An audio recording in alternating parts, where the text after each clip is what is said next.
বন বিভাগে পদোন্নতি নিয়ে তৈরি হয়েছে চরম অস্থিরতা। জ্যেষ্ঠতা লঙ্ঘন করে জুনিয়রদের পদোন্নতি দেওয়া, মৃত ব্যক্তিকে পদোন্নতি এবং তথ্য গোপনের মতো গুরুতর অভিযোগ উঠেছে বন অধিদপ্তরের এক শ্রেণীর কর্মকর্তার বিরুদ্ধে।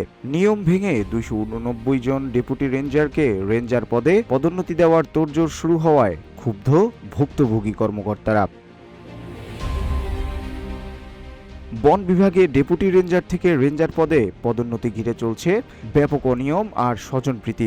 অভিযোগ উঠেছে, জ্যেষ্ঠতার তালিকা গোপন করে পছন্দের 289 জন জুনিয়র কর্মকর্তাকে পদোন্নতি দিতে মরিয়া হয়ে উঠেছেন বন অধিদপ্তরের কয়েকজন ঊর্ধ্বতন কর্মকর্তা।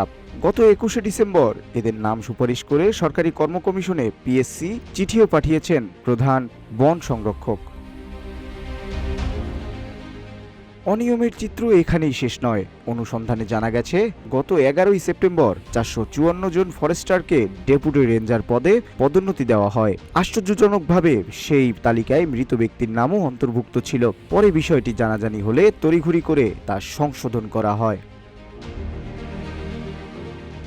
এছাড়া সরকারি বিধি অনুযায়ী পদোন্নতি পাওয়ার যোগ্য তারিখ থেকে পদোন্নতি কার্যকর করার কথা থাকলেও তা মানা হচ্ছে না। অনেক কর্মকর্তার ক্ষেত্রে 20 বছরের বেশি চাকরির অভিজ্ঞতা থাকলেও তাদের তালিকায় জুনিয়র হিসেবে দেখানো হচ্ছে।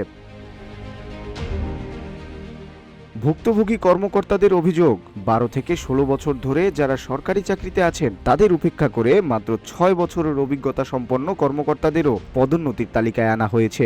এ নিয়ে বন সচিব ও বন সংরক্ষকের কাছে লিখিত অভিযোগ দিয়েও কোনো প্রতিকার পাননি তারা। বাধ্য হয়ে অনেকেই আদালতের শরণাপন্ন হয়েছেন।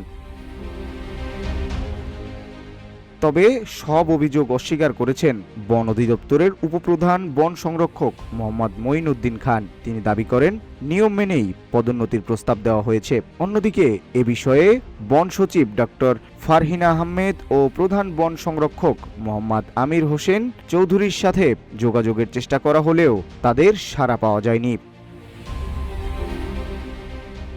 বন বিভাগের মতো গুরুত্বপূর্ণ দপ্তরে এমন চতুরতা ও দুর্নীতির অভিযোগ সাধারণ কর্মকর্তাদের মধ্যে চরম হতাশার সৃষ্টি করেছে।